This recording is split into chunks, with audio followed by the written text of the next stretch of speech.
Student protesters at Columbia University have been given an ultimatum: leave or face suspension. They were given a 2 p.m. deadline, which has now just passed. Hundreds of students have been arrested at universities across the United States as protests grow over Israel's war on Gaza.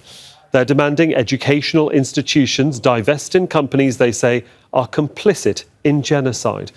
Well, we have teams of correspondents covering the protests in the US. Phil Lavelle is at the Massachusetts Institute of Technology in Cambridge. Shia Britansi will have the latest from George Washington University in the US Capitol.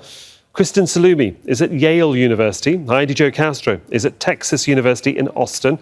But first, let's speak to Teresa Bow. She joins us now live from Columbia University in New York, where it all began, and the deadline has come and gone. What are you seeing? Well, we have just been allowed inside the campus. We were waiting for hours outside, and media are being allowed inside the campus for 2 hours each day. I'm not sure if you can see right behind me. That's where the encampment currently is. There's hundreds of students that are there right now. They say they want to shed light on what is happening in Gaza. They want this university to stop its investments on companies that are profiting from the war in Gaza.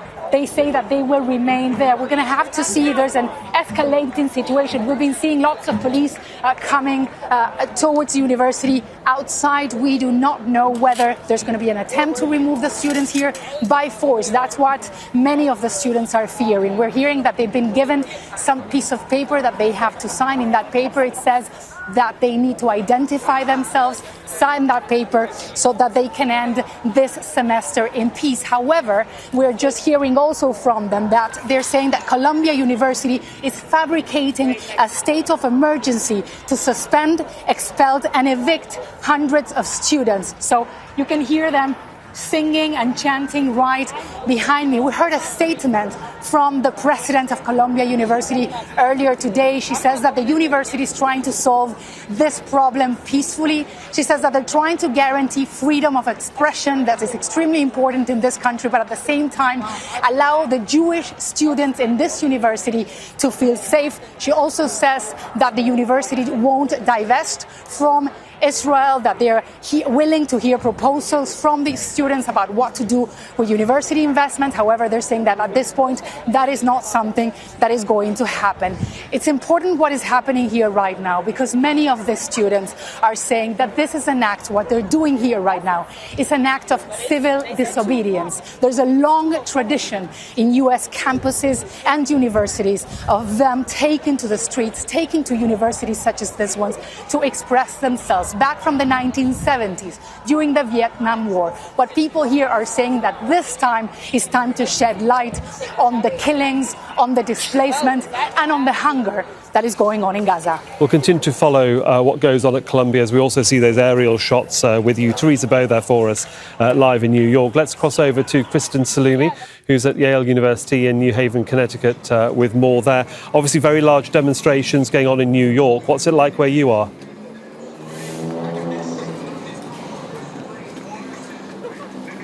Very similar situation here in New Haven, Connecticut, the home of Yale University, where students are also demanding that their university administrators disclose their investments in Israel and divest from them. Specifically here, they've called for divestment from weapons manufacturers who may be benefiting from the war on Gaza. And already the university here denied that request. It did so on April 17th. That was shortly after the encampment, which maybe you can see behind me in the distance here. This is as close as they'll let us get with the camera.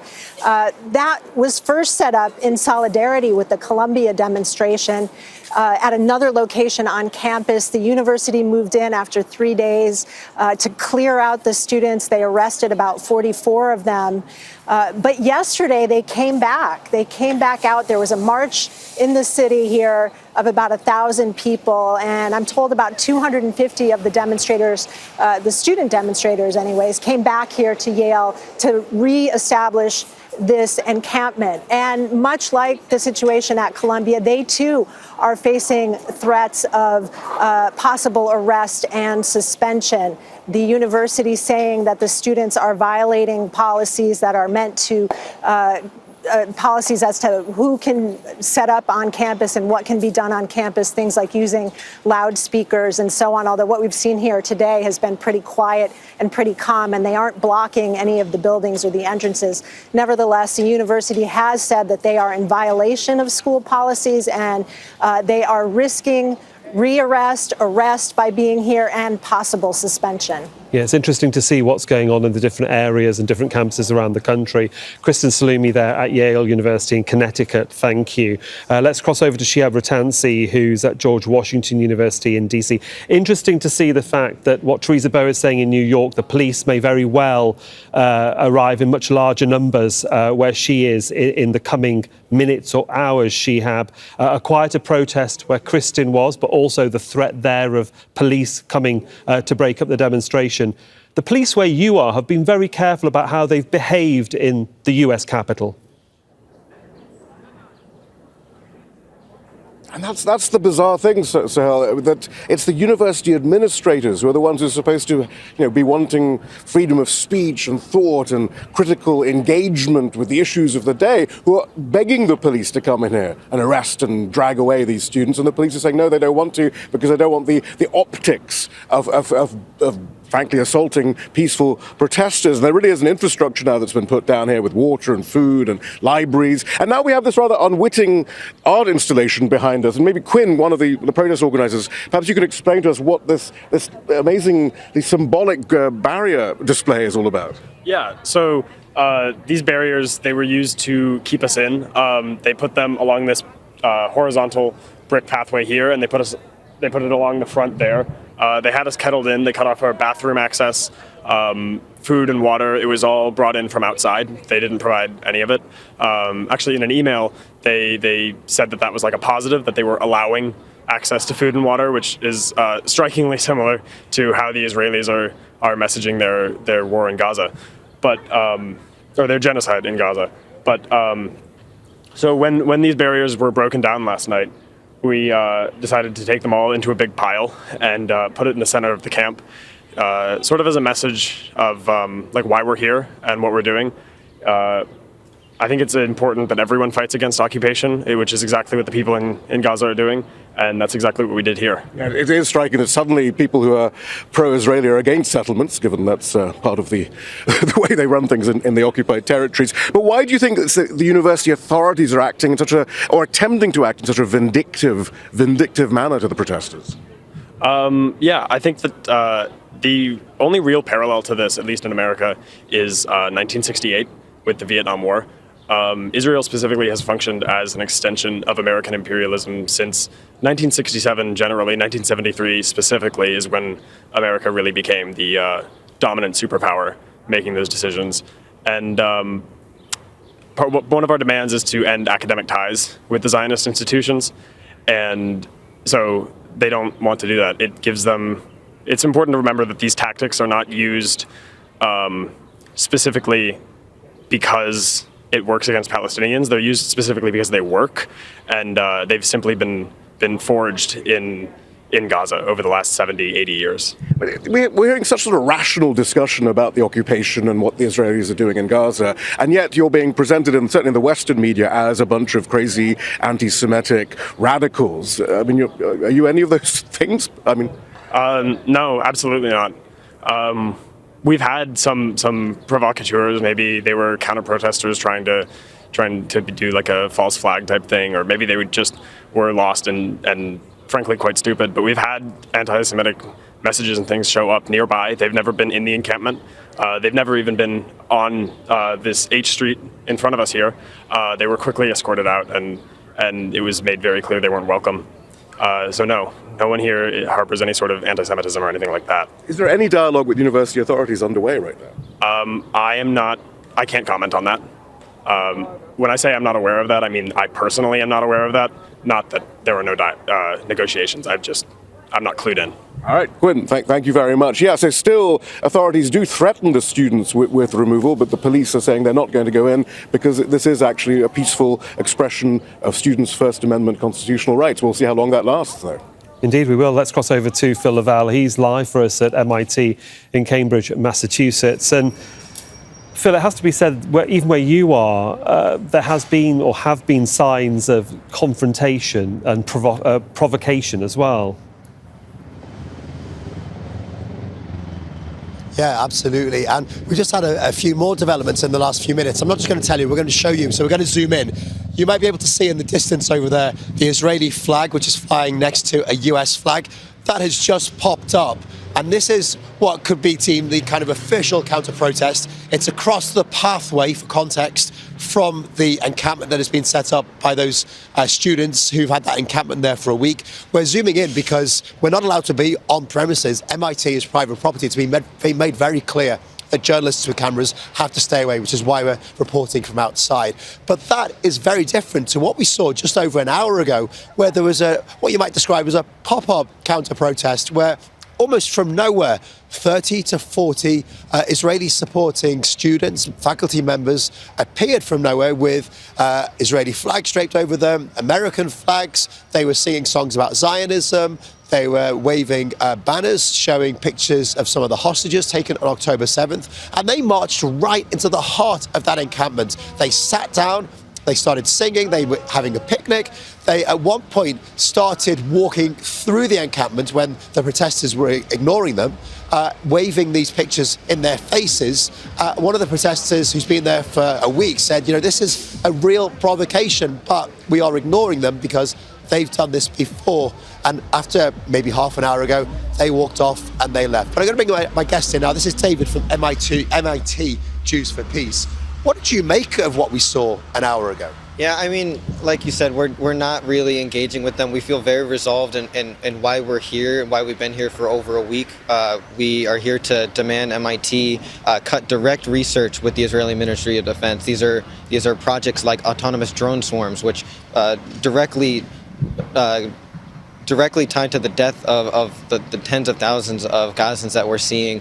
There's persistent underwater surveillance. These are just some of the research projects that MIT does with the Israeli Ministry of Defense. And so we don't pay them any mind. We're very resolved in what we're doing here. But do they have any impact on your negotiations? Because it's not helpful, is it, when you're trying to negotiate with the university and these things happen? Yeah, I mean, so I'm personally not within the negotiation, so I'm not exactly sure, but we're not here to escalate with other students, staff, faculty at MIT. We're here to talk about the research that we do at MIT. We all grow up and are told that we can do research for good, for ethical means, and what MIT does in their research with the Israeli Ministry of Defense is not for ethical means. How long do you think this encampment will be here? How long do you plan to protest? Because it's becoming increasingly obvious that the president is trying to shut this down now. Yeah, I mean, we'll see. We're going to be here until we can have a good faith negotiation with MIT and talk about the research that we do with the Israeli Ministry of Defense. We'll be here until we can have those good faith discussions. David, thanks very much.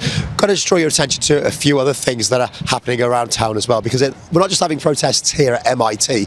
We've got Harvard University a few miles away where there is another protest that is behind locked gates. You're not allowed on site unless you have a Harvard pass. But the chief of police there has said he is not going to arrest protesters just for protesting, even if the university asks him. He says they have to be violent or they have to be causing damage to property, although the university is threatening with some protesters now to withhold their degrees if they do not stop. And then we've got Tufts University, where they've been told that at some point today there will be attempts made to stop their protest. Whether that means the police move in or negotiations advance, we don't know, but we're watching that one very closely. Sahel.